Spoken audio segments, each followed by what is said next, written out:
Welcome to this week's episode of The Giant Pod with me, Andy Wrintmore. This week's guest is Tom Mcewan. He is a Master Goldsmith to the stars, to Hollywood royalty, to actual royalty, and he will even make you a bespoke custom cock ring if you ask him to. We really get into what it's like to work as a physical artist in bustling Soho with precious metals. We talk about the party scene, we talk about the hedonism, and we talk about how you get there and what life is like after that. Here it is.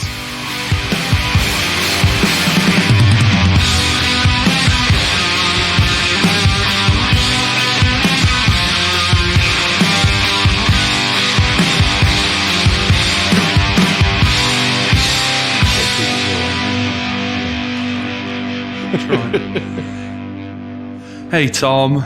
Hi Andy. How's it been?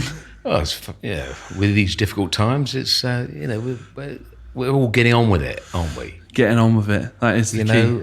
It is a tough time. It is, especially you youngsters. But you're the way forward with ideas. We're the future.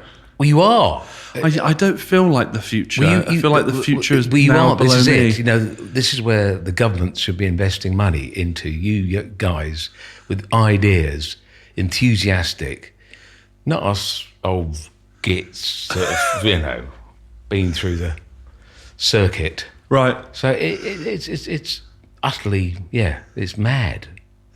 It's a mad time, isn't it, to be alive? It's mad, but it's like most of the youngsters in Frome are adapting.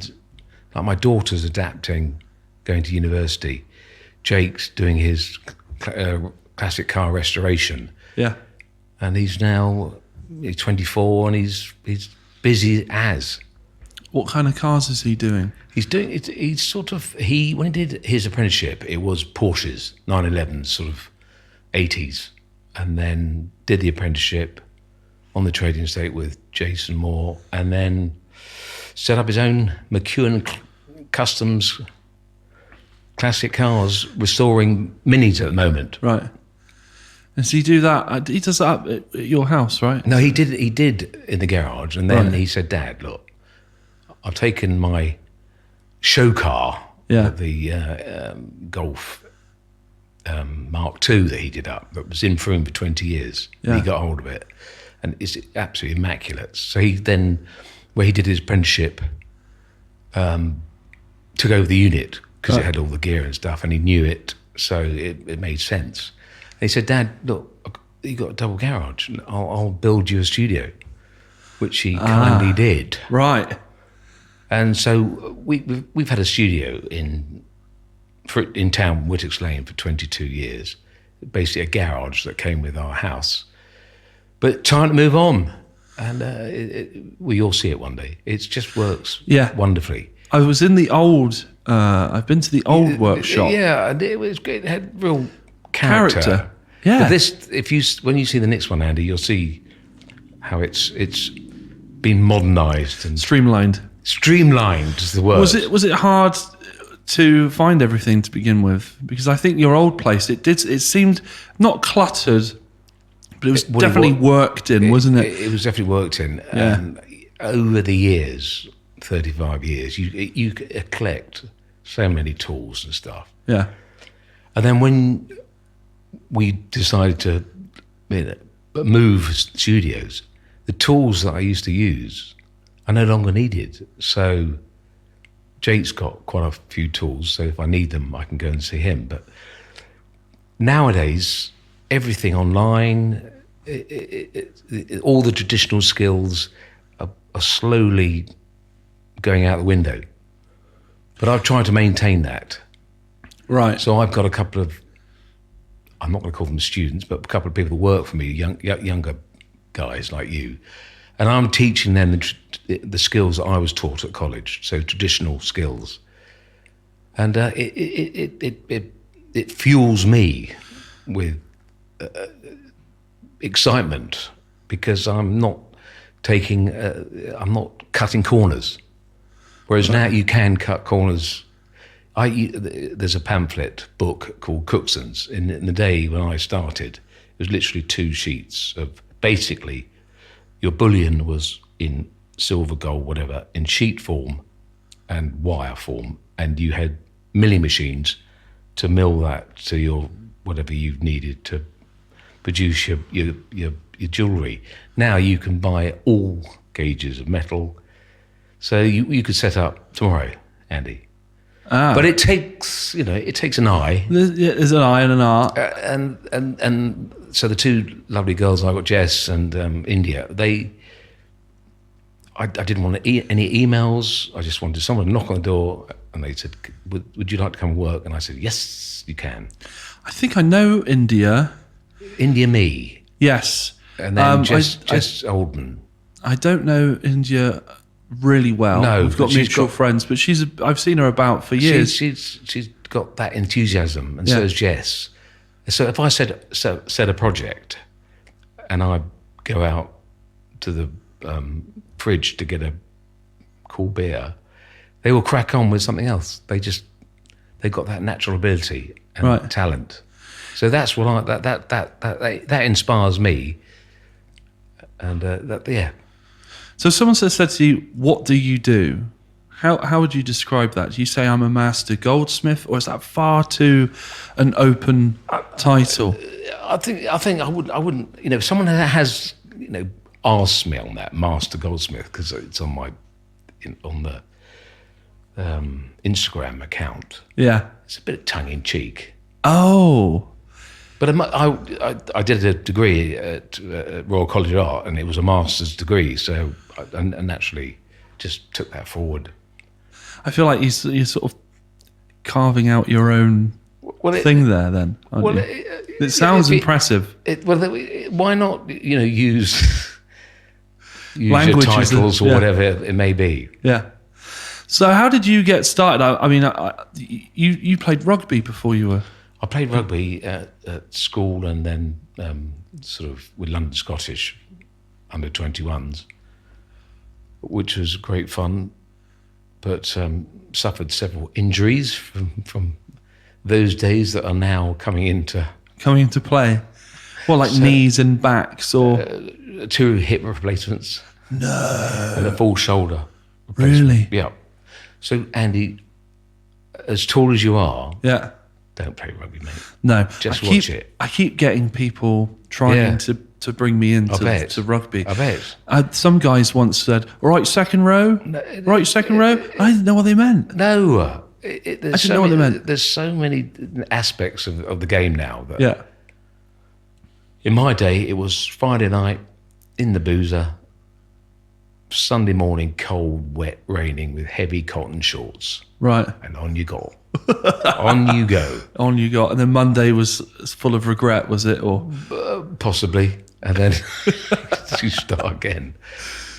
But good old-fashioned days. Good old-fashioned days. Rough and ready. Yeah. Get stuck in. So you were good. We say you were pretty handy. What position were you? I was fullback on wing. I think that was the only reason I was at school. Was because they did rugby? Yeah. Okay. I was absolutely, yeah. So you weren't an academic? Certainly not, Andy. No. I'm not massively academic. But I had a great art teacher. But at the school I was at, art was just a secondary skill. It wasn't part of the curriculum. It was all academic, like it is now. We've got apprenticeships now, which is great, but there should be more. Yes, it's all about academia, isn't it? Sort of raising the level, and here we go again. And average, yeah. Yes. So no, I was never academic. Public or private school? Grammar school. Grammar school. Now is that somewhere in the middle? I don't know. I don't know. Again, state school basically. Right. Maybe a higher level, but. And what position did you play when you were? Like I said, fullback or what is that? What is your response? I don't really know anything about rugby. Well, that's how much I stayed away. It's the glory part of the game. It's the glory position of the game. So you either score a fantastic try and all the girls on the touchline would, rave and crave your name, and then, or as fullback, you were the last line of defence, and if you missed that tackle, Yeah. boo. A perilous game. Okay. So why did you go for, I mean, obviously you had some injuries, as you said, and you've decided to, I'm beating myself up here. Why? Because you're a big, hulking guy, right? And you've gone into something that's very delicate and very artistic and mindful. This is where, when I did my foundation course, we did all the disciplines of art, fine art, graphics, woodwork, and then sculpture. And the sculpture tutor, I remember his name, Peter Quinn, he said, Tom, what do you think you might do when you leave this foundation? And I said, well, I'm really interested in the stained glass window department with all the colours and stuff. So if I can't pursue that, maybe I'll be a jewellery designer. Right. And he said, with hands like that? You do have very big hands. Yeah, you're joking. Right. But you've done pretty well for yourself, haven't you? Well, it's been a great journey. Right. I hate that sort of phrase. It's been great fun. Right. Superb. Ups and downs, obviously. Tell me about the ups. So you have put jewellery on some very famous. I have. So that's through being where I was at the time in Soho. Right. And the Groucho Club. So you So let's rewind slightly. How do we get to Soho and the Groucho Club? Well, so we start at A-levels, where my mother had this incredible, fantastic notion that I would go to Cambridge University, as her father did. Right. And my grandfather studied Rudolf Steiner at Cambridge University. And I said, Mother, there's no chance of me going down that line, but, you want me to go do an art course there. And worked out what I needed for A-level, and it was 2 A's and a B. And I was doing biology, geography, and art. Anyway, biology, I didn't know any of the questions, but in the eaves of the examination room, there was a bird making a nest. So I drew this bird making the nest. And during geography, I did some snow-peaked mountains with the sheep grazing. And art, I did my art. I got 2 U's and an A. Much to my absolute horror. Right. And then playing rugby, and then sort of 6 weeks, 7 weeks into most terms in foundation, all the applicants had been taken up. But I went back to my old art teacher at the school I was at. He was fantastic. And he said, why don't you apply to this college, Reigate College of Art, which is in West Surrey. So I went along 6 weeks, 7 weeks into their term, knocked on the head's door and said, can I come in, please? And I think he was stoned at the time. He said, yes. And like I said, that's where I learned all the skills. We had fantastic tutors, and then got into the stained glass window design. They weren't carrying on with that course because they couldn't get the funding.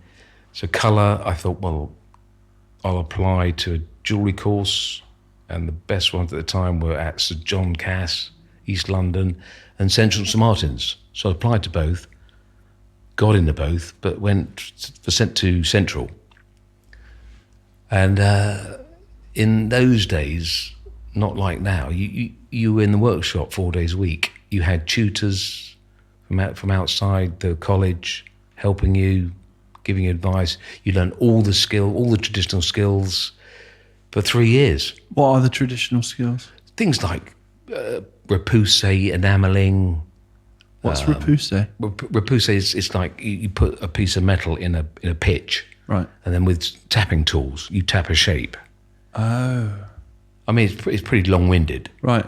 And then press tools, which you made on milling machines to press out shapes for your various designs, or the project set would incorporate using one of these techniques. So yeah, I learned a lot from Central, and I still have our great friend Chris Howes, who was a technician. So he taught me most of what I know. That was going to be something I was going to ask you about, is if you had any sort of defining mentors. Yeah, well, again, like I said, the outdoor tutors, we had several great outside tutors, people like Martin Baker, and the staff, Ron Stevens, they were all ex-silversmiths, jewellers, and you had people like old school jewellers like Andrew Greemer, coming in to talk about what they were doing. So we had so much interaction with the outside world of jewellers. The industry. The industry, yes. Yeah. So we were so lucky. And did these people come in with gold? Did they come in like looking like Mr. T? Because you've only got one very nice little ring on here. They were all sort of modest. Yeah. There was no, but you get a stone dealer coming with some stones and then ask the students to design around the stones. So we had carte blanche. We had such a great grounding. And do they so following on from that question in terms of taste and style and whatnot, do they teach you so you know how to make the jewelry? Yes. They then teach you how to wear it looks good. Well, what kind of person it looks good on. And when being at the Central St Martin's and the Royal College, your show was a bit more experimental. Right. So you'd make something that probably wasn't wearable. Right. It was an experiment. It was a showpiece. I see. So it's more about... use all the skills and it was always time consuming. Right. But the more you got into it, maybe the bigger piece became bigger. But it wasn't. You weren't thinking about the outside world where you were going to have to wear this. Right. It was just you and this creation. Yes. So you used all the skills that we were taught to produce something that was eye catching for the final marking for your degree. Okay. And so you get your degree, I assume? I did. Wasn't a U this time? Much to my, I'm always cheekily telling my daughter, Bay, that I got a first class honours degree. And she does use a couple of expletive words. And so does my wife. So you did all right. We're just under. I see. So you do that, and then you're out in the. So I went to Royal College. Yeah. Where it was quite sort of regimental, quite strict. Right. But you had the opportunity to meet other artists from different fields. There's quite a lot of interaction. So you network. So you networks. You can network the fashion industry, the fashion guys, the textile guys. So that was very beneficial.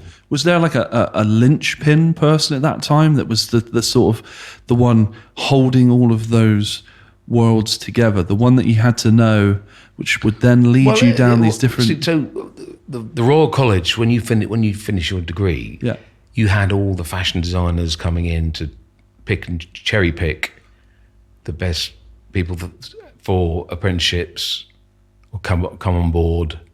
So that's how the Royal College worked. When you did your final degree show, you had the fashion guys had fashion shows. We had a fabulous show, and they brought in clients and possible avenues to work with companies.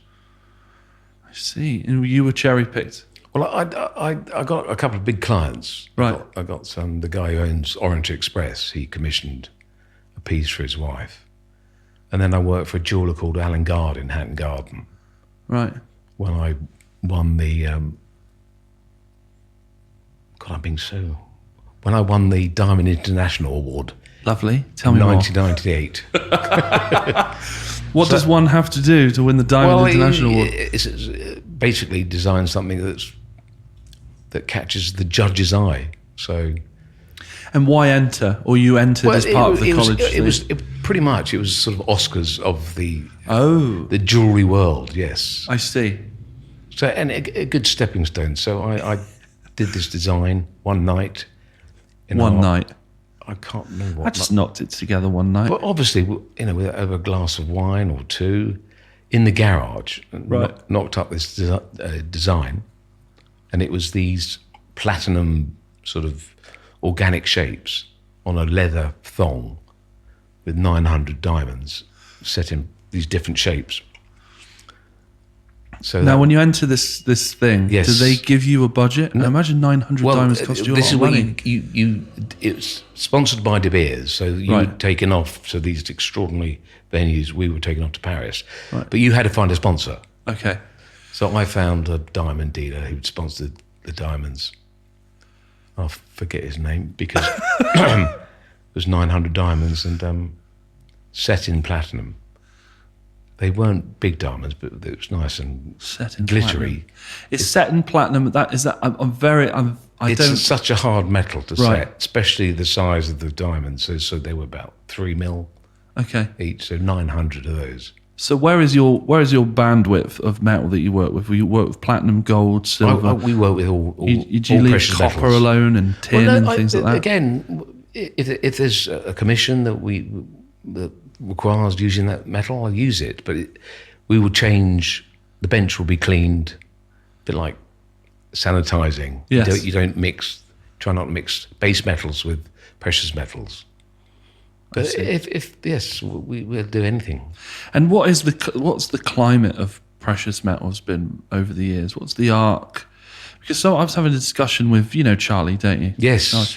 Charlie Jones West. He was saying that at one point metal was obviously very expensive and always retained its value as a precious metal. And then he said that I think it was Charlie I was talking to, and they said then they found a whole lot more of it somewhere. Yeah.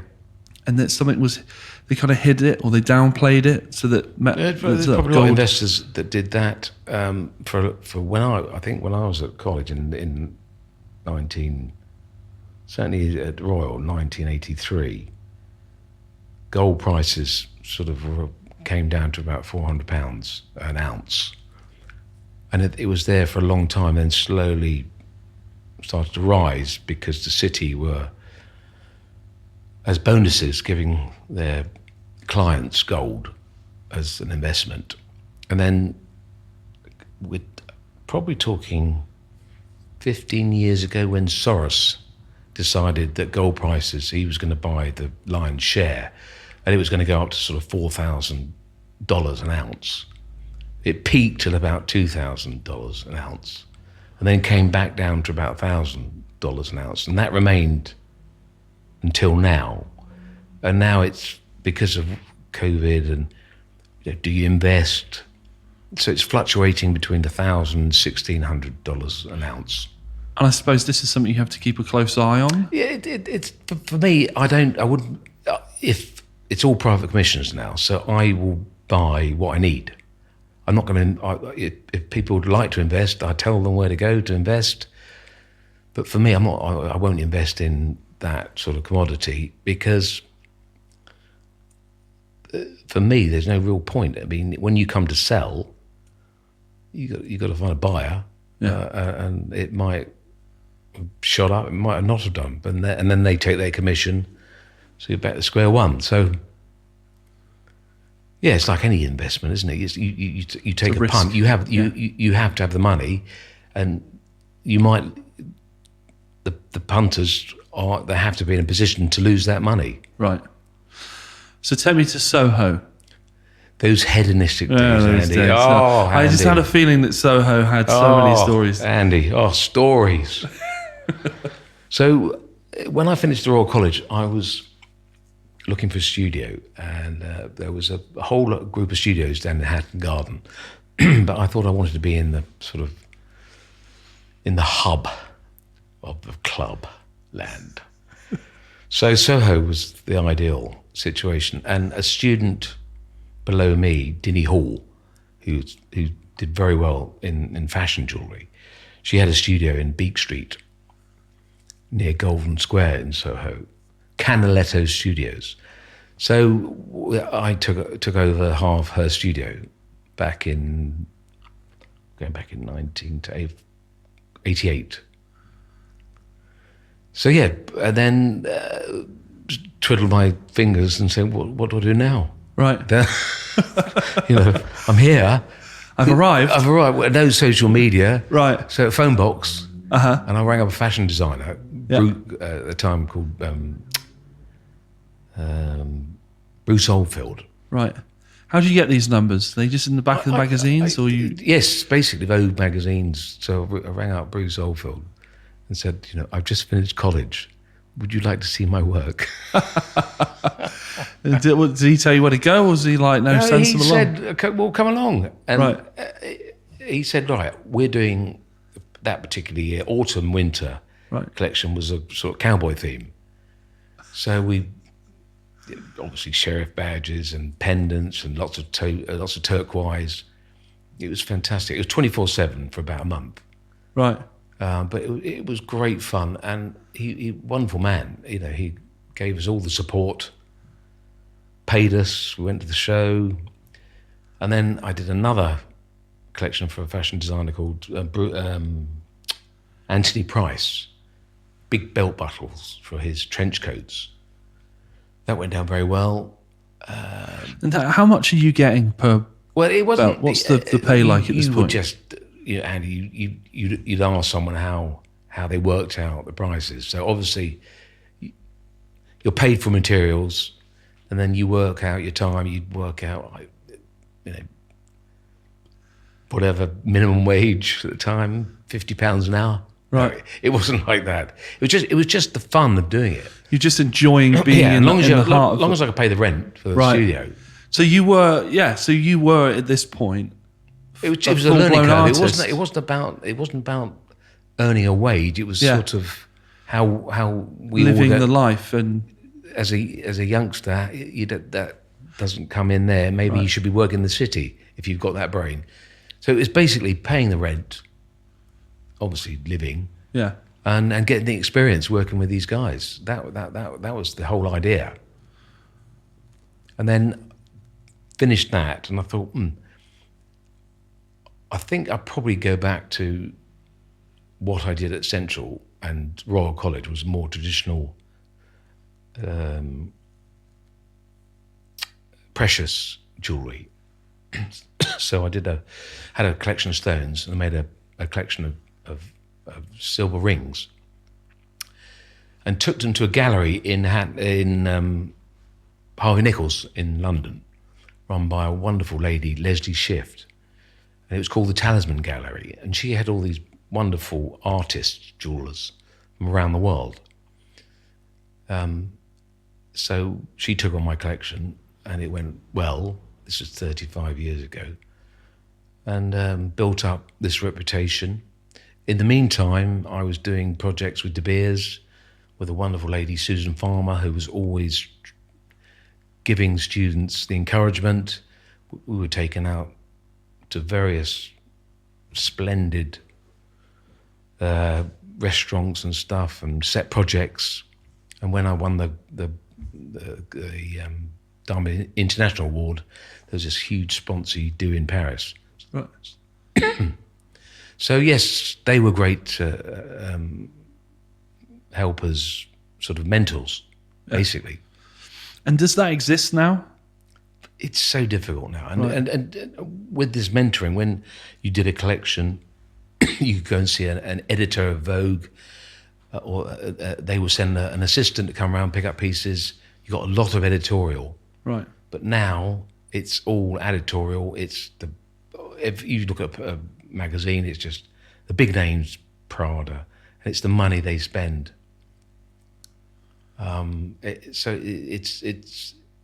If you do make a collection, it obviously the situation at the moment, banks really aren't interested in stock. They're not.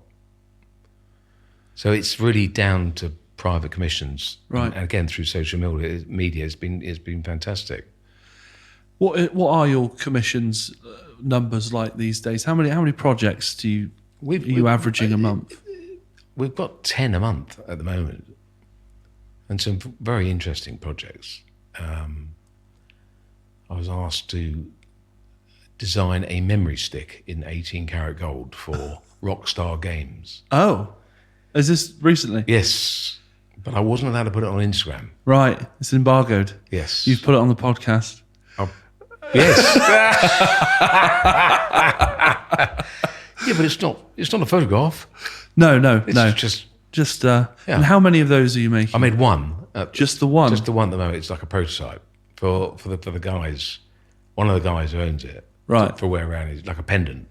I see. So for someone who's got everything, Andy, this was the idea from his PA at the time to ask me to. Well, I know Rockstar have a great history of good PR stunts and special edition bits and bobs. Yeah. How big was the capacity on that memory stick? What was the storage? I bought 2 from Amazon. I didn't. I only ordered one. Right. It was 512 gigabytes. Can you fit the next Grand Theft Auto game on 512 gigabytes, do you think? Well, but I made it. It was just the casing. So with the stick, I filed off the plastic bits to fit into the gold casing. Right. And I didn't quite file off enough. Put it into the casing, and it wouldn't quite. It was a bit wobbly. It wasn't quite straight. Right. So I pulled it out and pulled out the whole lot, and it just fell to pieces. But I had a backup, which was 258. Right. Could you do something with that? Yeah. Yeah, you could do a bit with that. I'm just wondering what he'd put on it. If he's going to wear it around his neck, yes. What would he? It's put probably on it?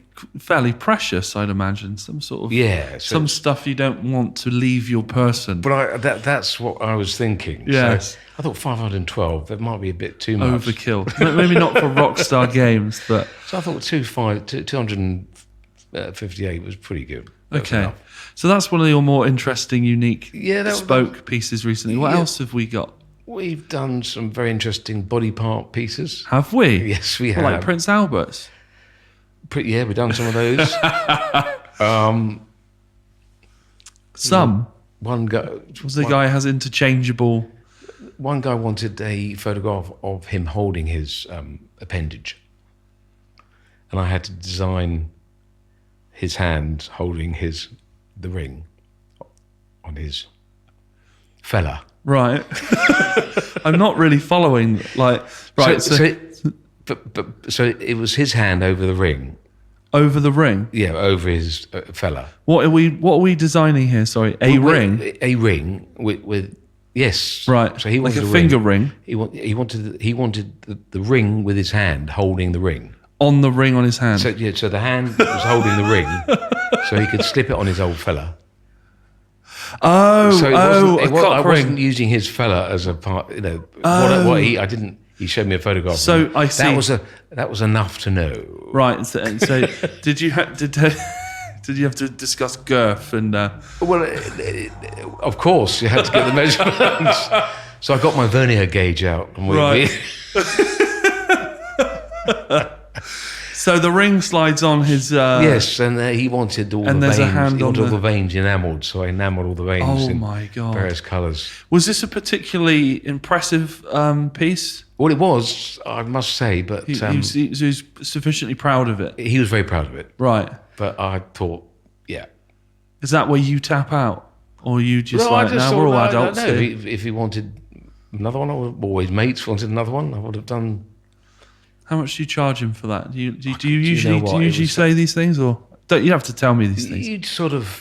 You work out a price. You work out a way of dealing with prices. So you buy the materials. You work out what the retail price would have been. So with Harvey Nichols, in the day would times it by 5 your wholesale price. So I was sort of in between that. Right. So made a bit of profit. And I'm guessing someone who comes to you for this sort of thing, do they know you? They're a friend of yours? Well, it's quite an intimate they were a friend project. of a friend. Right, okay. And as you get to know the industry and get to know people, it floats very, very quickly, who to go and see to do this. And we've made trophies for the Queen. Hang on, stop. Trophies for the Queen? Yeah, we did a couple of silver trophies for the King George VI Diamond Stakes in the days of old. Right. At Ascot. What does that mean? That means, I don't know what that means. Well, De Beers would Susan Farmer would pick a designer to design the trophy each year. Okay. A different designer. Horse racing trophy. Yeah, horse racing trophy. So we designed a couple of silver candelabra. What is a candelabra? So, a bit like it's like a candle holder, Okay, right, but an ornate candle holder. right. So we did 2 candle holders with 18 karat gold horses running around the top, and then diamonds all the way up. That sounds like great fun. It was great fun, and the day was great fun as well. I don't think I saw any racehorsing. The hospitality was wonderful, Yes, Andy. I bet. Not being a racing fan, Yeah, but the good lady put a bet on them. But it's always best for them to do it because they just go for the pretty colours. And if they come in, they come in. So yes. I have no experience with horse racing at all. No, I mean, I don't know how I feel about it ethically. no, exactly. Now I don't know how I feel about it. I'm a meat eater, but I don't know. I don't know. It's so sad with Grand National, and as you said, it's a difficult one. Yeah, I'm not educated enough on it. I totally agree, Andy. I'm not either. It's always the Grand National that you have a little fling on, Right. but you don't want to see such,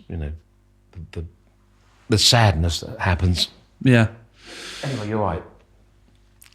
Yeah, I've got a bit of an addictive personality as well. Like if I do something and I like it, I do it again and again and again. Yeah, well, And I just don't want to get down that rabbit hole. no, I don't. No, I mean, I love watching rugby, although I've had the injuries. Yeah.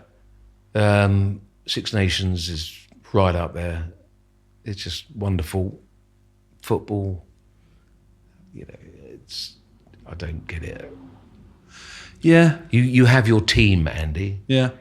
and my team is probably not going to win anything ever. Crystal Palace. Right. But I played for Palace Juniors in my youth, so I had a fondness and an affiliation with the team, I see. and still do, and weep most Sundays, Saturdays.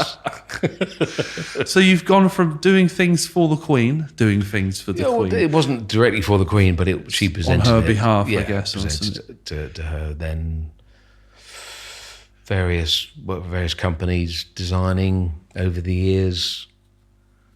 Like I said, done shows all around the world. Where's the most obscure place you found yourself doing jewellery shows? That's a really good question.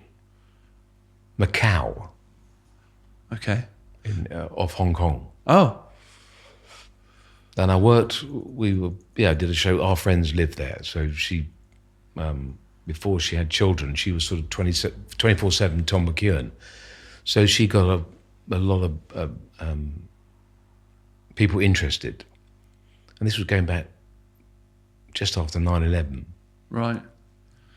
Which was the anniversary of, at the date of this Of recording, course, was yesterday. Yes, extraordinary. Where were you on 9/11? Well, I was working on some pieces when I heard it, and I knew I made a piece of jewellery for Kirsty Young, who was reporting it out. No, she was over here, and Nick Jones, her partner, who was sourcing another club, the Soho House group. I made his wedding ring. He was out there, sort of, and they were having this interview conversation. On the air? On the air, yes. So Kirsty Young, did you say? Kirsty Young. She's quite a famous Yes. newscaster Yes. from... So she asked me to make her engagement ring, and then she married Nick Jones. So I made And Nick Jones is the guy... the owner who started the Soho House group, which is Babington House. Babington House, essentially. So I very cheekily said, can I make your rings? And well, Kirsty wanted me to make the ring because she's Scottish, and I'd never met her before, but I had a Scottish surname. So Right. she thought, I'm the one. I've never been to Babington House. It's very close by, isn't it? It's near to us. Yeah, it's a wonderful place. I've heard. I've had some invites. I haven't taken them up. It's a real treat, Andy. That's how you should treat it. Right. As a treat, not as like some people think. Oh, whatever. It's another place we can go to because the old dollar. Yeah. But no, Nick Jones that was a good introduction, and then like I said, Soho, Groucho Club, lots of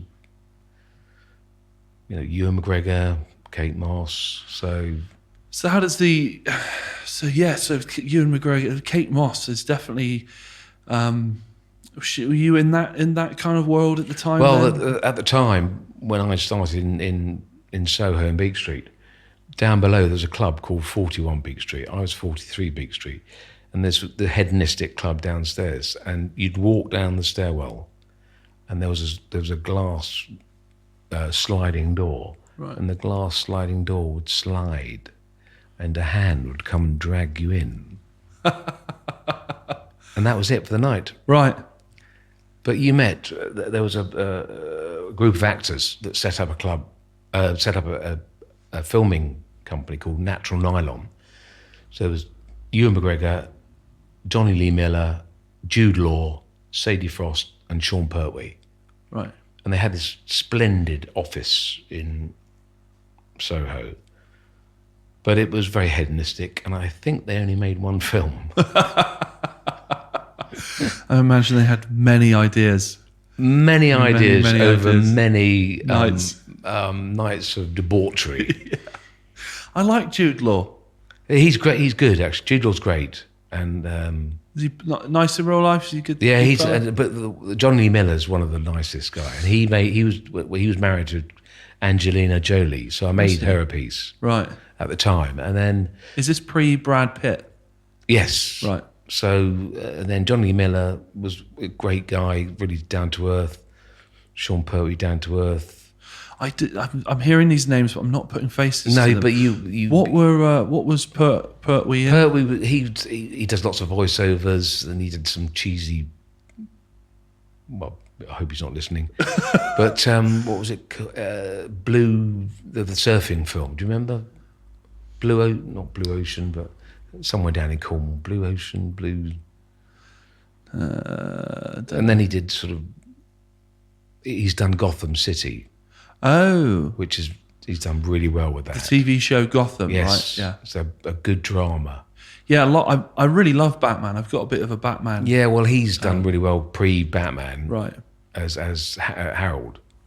I don't, to be honest, I never watched any of it, but it's got so many great reviews and stuff. Yeah, I got a so lot that of really friends into it. pushed him up. And like I said, he's been doing voiceovers because he's got that great voice, Master Chef, this kind of things. He's got that husky, good. Did you ever find yourself at a point in life when you just wanted a little bit of normality? You just wanted some normal people. This is what we're getting here. Right. There was a bravado in Soho when you went to all these private views, but you were making a precious item, so you were dealing with people with the dollar, Yes. and whether they were friendly or not, you sort of adapted. Right. Who's unfriendly? Who's the person you were like, you know what, I might just tell you to go and do, fuck off. That's a great question, Andy.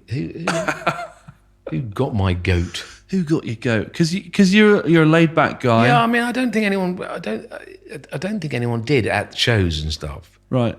I think someone said to me, keep up the good work, and sort of left. Thank you very much. I will keep up the good work. Yes. Basically, I don't really like your style, but keep up the good work. Oh. It's the butt, isn't it? But you sort of you take it on the Chin. chin, and at the time, I had a good relationship with the jewelry editor at Vogue, Carol Wharton, and she helped a lot. And she did various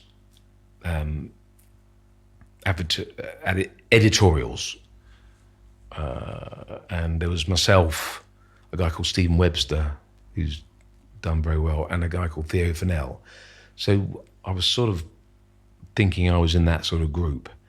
But the funding, you had to find massive funding for these kind of ventures, and you had to really put yourself out there. And there was various shows as Basel, big, huge jewelry show in Switzerland, but costs huge amounts of money to have a stand there. But that got you your global clientele. Right. And I didn't really go down that route because I didn't really have 40 grand in my back pocket. I only had 39,000. And I said, would you do a discount? Would you do So if you went down that route, and I didn't quite go down that route, so And is there in your world, is there a selling out? Is there a thing where you see a guy and he's gone? There's a commercial side to things where it sort of loses its artistic integrity? Well, this is what with CAD CAM and various various computers and whatever. Like as I mentioned, CAD CAM can produce a 3D wax that's perfect, and then you just on a not a fax machine, but flies out, have that cast, and that casting machinery is now so crisp and so clear. So a lot of outlets are doing CAD CAM pieces, so you can bang them out. But then there is a discerning person that would wants a bespoke handmade piece of jewellery. And this is where the Talisman Gallery, who've been doing it for, Leslie must be nearly 50 years. But the footfall still there, but the powers that be at Harvey Nichols wanted a turnover, so she wasn't getting the footfall for the finer bits, and so tough times. Right. Have you ever had any sort of fair weather friends in those sorts of circles? You find people that just sort of, they're with you for a bit while it's all good and it's all glamorous and all the names are coming in, and then, that you hit a bit of a snag and you need to reapproach, and you turn around and they're gone. Well, you talk to various people in the day when you might need a bit of investment, and you talk to the banks. I don't know how I wangled it, but I actually was a member of Coutts Bank for a while. What is that? It's the Queen's Bank. Oh. In the Strand, and you guys would meet you in their tails, and this huge atrium of beautiful indigenous species trees from outer Mongolia, and then taken to a plush room and interrogate you. No. What would you like, Tom? How much would you like? Oh, really? But I didn't quite follow their criteria. Right. I see. Were you seen as a bit of a wild card to them? Well, I used it to full effect. Right. Obviously, wining and dining at the Groucho Club. Various clients. Right. So it was those. The Groucho Club was a fabulous place to meet. Tell me about the Groucho Club. Is this something to do with is it Groucho Marx? Yes, it was. It was all part of that sort of. I don't know. I don't really know his history, but it's obviously a history of thespians and artists and that film. Bohemian, yes. Libertines. Yeah. Right. And there's several other clubs in Soho of the same ilk. But the Groucho, yes, it still remains the same. It's still... But of course, with this, what's happening, during lockdown, they're trying to get the clients back. But the film industry, huge hit, theatres, Theatre, I don't know what's going on with theatres right now. So we don't... They just don't. They're trying to get these guys back, and how they're going to do it, as you well know, Andy, music. Yeah. So the Groucho is music, thespians, film, literary people. Yeah. And the old jeweller. Yeah. Geezer. The old jeweller geezer. Yeah, the old geezer with a tweezer. Yeah. Used to come in. So, it's over a period of a year. Things have just gone, extraordinary times. But because I didn't go the big branding way, right, I can now. That's where it comes down to doing what I want to do. I couldn't cope with all the venues you have to go and all the parties you have to go to. Right. So you have to sort of play the game. You do have to play the game. Yeah. Is it prostitution? Is that the word they use? Or I kind of, I know what you're saying. But you play the game, and we moved out of London, so that was our choice. If I was still in London, I would still play the game. Right. Going to various socialite. Yeah, pretty much every night. But it's almost in It's sort of disingenuous in a way, isn't it? Because you're going somewhere with an agenda. But then you go to see a show, and actually you weren't looking at the items. You were just chatting with people you should be chatting with, and being seen. Yeah, you'll have a top photographer like Richie Young, right, taking photographs of you. Great guy, fantastic photographer. And that's what you were there to be seen, and then it would be in the magazines at the back. At the back. Tell me about Vogue. Were you on the front of Vogue? Did I see this on your Instagram? I think the jewellery was on the front of Vogue at one point. I saw a picture of you. It was a sort of it's like the hallmark on your jewellery. It was a sort of hallmark of your work. It was just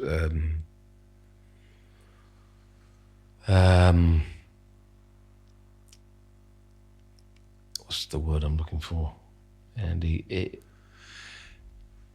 Should we start again? I know what you mean. It's that stamp of approval, isn't it? Because if you're, it was a stamp of approval. It was like a stamp of approval. It was your. You've arrived. You've arrived. Yeah, that's it. Yeah, I know what you're saying. So not the hallmark. It was if you were seen and people were buying your jewellery, and you were seen at these various dues. It was a stamp of approval, and being in Harvey Nichols was a stamp of approval. Right. Just box ticking, isn't it? It basically, yes. Yeah. Let's wait for that to pass. Brilliant. Totally. Yeah. So you come to. So it's like a pedestal, right? You were. And does that get tiring? It was a sort of again the word. It was like I said, an approval. It was validation. Yeah, in some ways from your peers. Bit of a flex, maybe. Well, someone that didn't really, was on the peripheries. Didn't really. That was a stamp of approval. If you were, you sort of made it. Right. I know what you're saying. So what? The word will come to me, Andy, and I will bust it. And you'll just, there it is. So what brought you here? So you go, I'm just kind of fed up of playing this game. It's tiring. No, I wasn't fed up at all, but we were in a situation, we had children, and right. to where we wanted to be.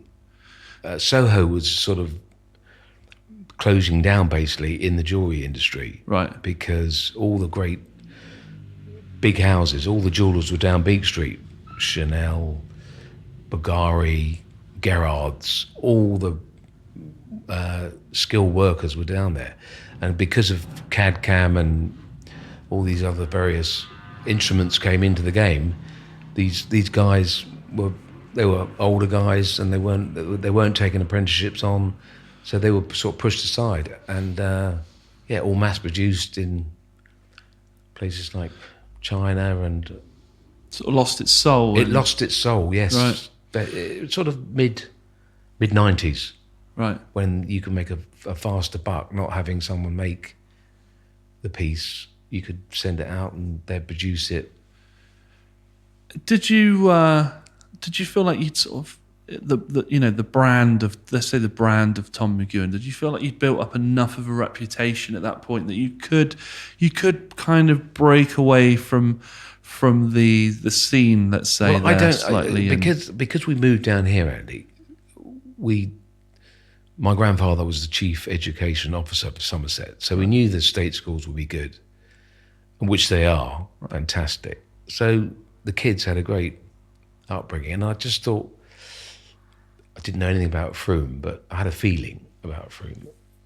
And now the infrastructure and what's going on in Frome it's fabulous for the youngsters and for us. It's great. Seeing Catherine Hill, the tide coming in, maybe went out for a bit, but now it's back in again. Yeah. Hopefully they will survive over this terrible situation. So you're one of the first, what we would call sort of blow-ins, aren't you, really? You're one of the original... Andy, I'm still called a blow-in. Isn't it 22 years you have? There is I was told this, I'm born and bred, so I've never really I think it's 22 years, but if you go into Mother's, you can't really swear online. No, you can swear. Swear all you like. You go into Mother's and say, fuck off, Tom, back to London. You come down here, take all our homes. But it's great banter. It's great banter. Yeah. And like we've seen it evolve, and it's been great being part of that. Yeah. And I always want to get involved I'm involved with the Black Swans and stuff. So, and like I said, I got a couple of. I won't call them students because they're jewels in their own right. Yeah. And it's great to pass on that tradition that I was taught, which I felt, like I said, you can pick up a book now with every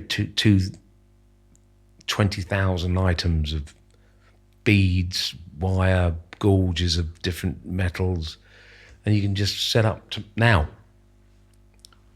Put a peg on the table, and off you go. Andy Wrintmore's jewellery collection. Yeah. Should we do collaboration? Talking of the Andy Wrintmore jewellery collection, where's my deputy mayor's chain? Well, it's coming along. Well, you will be mayor anyway. I'll be mayor by the time you've made it. Well, good. I like to cut it really short. Yes. I like at least an hour before An I hour present before. a piece, which normally is the case. So to bring the listener into this loop. It's all up here, Andy. Yeah. Oh, it's coming, is it? Tom, you haven't got a diary. Don't worry about that. It's all it's all up here. Just to bring the listener in, I'm the deputy mayor of Frome, and my deputy mayor's pendant has a very tired. It's smelly. It's a very tired, smelly sort of ribbon on it. I've seen a photograph. And Andy, when you become mayor, you are going to have the biggest chain.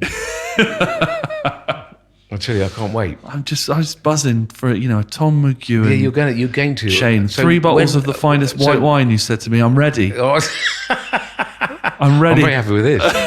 Red stripe. So that's next year. Yes, next March, May. Oh, plenty of time, Andy. Plenty of time. And before we become your what's the word? Subjects. Or marched in or passed over or sworn in. Well, you should be, as I am, a freeman of the City of London. You should be the freeman of the City of Frome. What is a freeman? I've heard this recently. It's 10 years in your industry. And you're asked to go along to a grand opening at the Goldsmiths Hall. Right. And pledge your allegiance to the Queen. And they have these various old school procedures, clapping of the loving, then passing of the loving cup, and so you had to clap, a bit like some of the MPs do. So there was no dagger to be seen, so you couldn't stab. Oh. And then, because I'm freeman of the City of London, I'm allowed to take my sheep across London Bridge and have a tinkle on the side of the road in the City of London. No. Yes. And it's some old law, an old law, but obviously I'd have to prove it with my certificate. And then I'm hung or hanged by silk thread. Really? Yes. Wow. Yeah. So I'm really looking forward to that, Andy. Yeah. That would be great. Yeah. It's been great fun. Great fun. So how do you're always meeting new people, new projects, and you'll get a phone call out of the blue to do this and that, like the Rockstar games, and you never know what's coming next. You just never know. It's what it is you're doing what you're doing and are passionate about what you're doing over a certain amount of time. Right. How do you approach a piece? How do you approach a piece? Basically, if it's coming from your own mind, with the client, yeah, we do a design. Yeah. There's various clients who you think, no, I think best go somewhere else, and I can do that straight away. As Jane, my wife, told me, don't do that. She's the she is the final production expert. Right. She's quality control. She is quality control. That is the case. So yeah. So pretty much what the client wants. Do a little sketch, they keep that, and then go from there. And I do. That's how it works. Yes. You ever had and then how much is it going to cost? And I said, I always ask the client, well, what budget do you have? And they said, well, what do you mean, what budget? And I said, you must have a budget. Right. It's not a swear word, it's not embarrassing. And they finally come round to saying, this is what we got. So we work along that.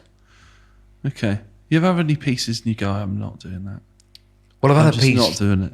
I had a quite difficult piece that I made for a client, and it was like the end of the world because she didn't like it. Oh. It's like, crikey. And what do you do then? Well, We're stuck with all this valuable materials. I thought it was a fabulous piece. Right. And she had a friend at the time who sort of butted in. Right. And it was nothing to do with her. Telling me what to do, having been in the trade for 35 years, or 32 at the time. So I said, well, we can start again.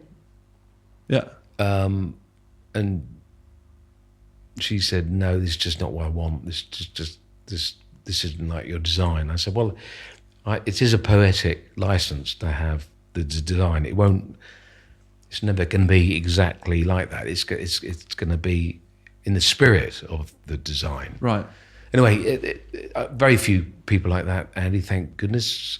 She didn't like it, so I gave her the materials back and refunded her, and then got this email saying, I've got nothing. Well, you could have had something, Yeah.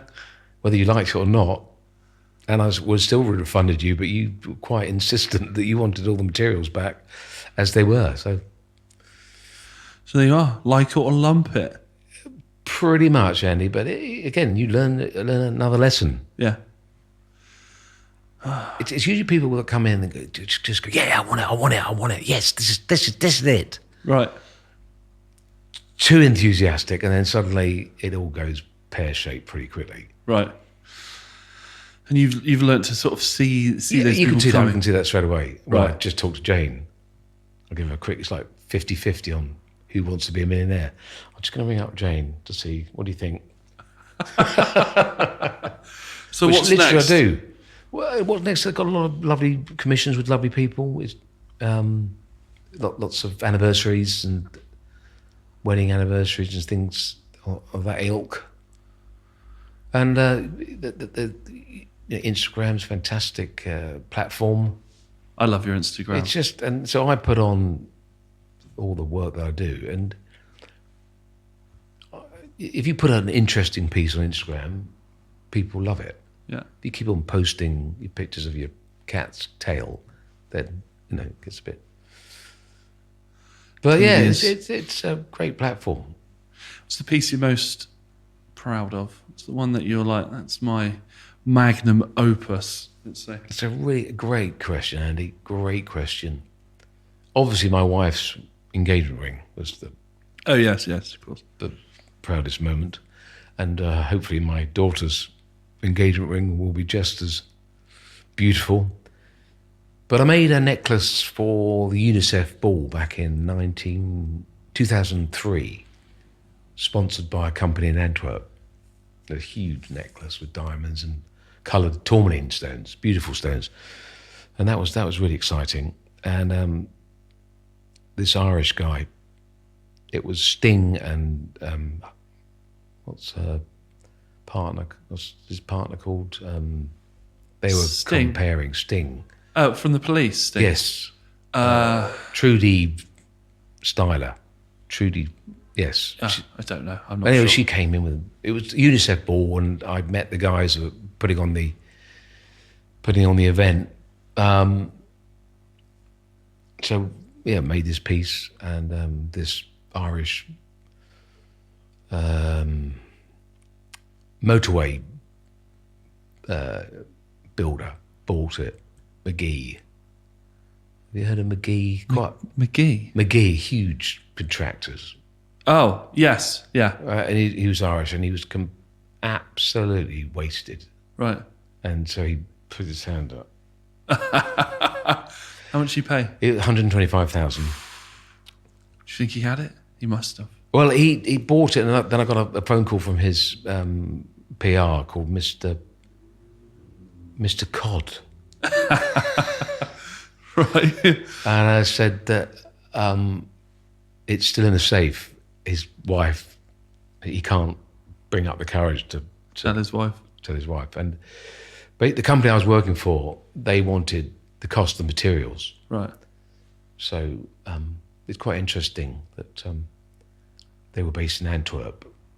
So there was 125,000, of which 85,000 went to UNICEF.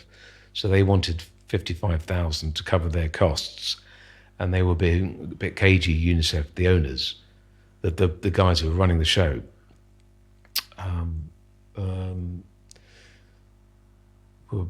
weren't playing the game. Anyway, we had a couple of South African heavies that certainly sorted out the job.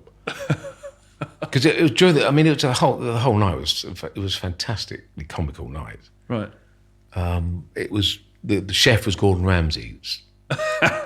Just throw that one out there, yeah. You know, and he was the number one chef at the time, or still is in my book. I've never eaten his food though, so it's a strange thing to say. There wasn't any kitchen at this place. It was down in the Strand, some huge venue, and we could invite various people on our table. Basically, the company I was working for. But we had Ivan Massal. Do you know Ivan Massal? I'm not sure. He was living in Frome when we moved. Right. Down at Whittock's Lane, he had the not Monmouth House, the big manor house down the bottom of Whittock's Lane. Right. Anyway, we invited him along, and he was just incredible. Really? Fantastic. We weren't really interested in the food, but he was hungry. Right. And it was sea bass, which was the fish of the time. You know, everything trendy fish was sea bass. Right. Anyway, Ivan was, he's quite a character. He made a lot of money with a pink pound, and he was a muse of Margaret Thatcher, and he wanted to be mayor of London, and he was on Question Time several times about not horse racing, but fox hunting. Anyway, he slowly walked out the venue and brought in an Indian takeaway. God, it was fantastic. There was Johnny Vaughan on the other table. He said, "Can we have some of your Indian takeaway? Because this is shit." And then the owners went berserk. He's swarmed like a SWAT team onto the table. Get out, how dare you? And then I had the owners, because it went on all the papers picked up on it. Page 3 of the Telegraph, this Indian guy was just like gleaming because he'd made the third page of the Telegraph, and all these stars were there, and Ivan Massal had brought this Indian. Oh, and we had the chef saying, what was his name again? Gordon Ramsay. Gordon Ramsay saying, "I'm never going to work with you again." Then I had the owners saying, "How dare you bring Ivan Massal to this? Don't you ever do this again?" I said, "Hang on a minute. You've taken £85,000 for UNICEF. It's not your gig. It's supposed to be for UNICEF." Anyway, all the papers were bombarded. All the radio stations were bombarding Ivan to come on to the radio to explain what had happened. And I just said to Ivan, Ivan, after 3 days, I said, "Ivan, is it possible that you could just cut all your ties with these guys? Because I'm getting so much grief." I thought it was fantastic. Right. I still got the page 3, the whole page of it's just fantastic.